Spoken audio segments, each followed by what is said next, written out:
Being a member of Stanza, one can log into the application on the member portal. Members can further review their ballots and requests from the member portal. When they log in, they can see all ballot records and requests they have created. They can review their inputs and information there. When a member clicks on the ballots, one can view the ballots that are created, or the ones currently open for member review. Staff needs to work on these ballots. Once they work on them, they can close the ballots and change the status to closed ballot.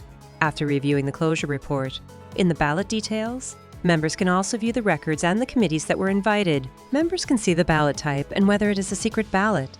If it is a secret ballot, only the invited committees can access it. Members can cast their votes and add comments. In this case, since this member is a contributing member on the request, they have submitted their vote. The submitted vote can be viewed here. If they wish to add a new comment, they can do so.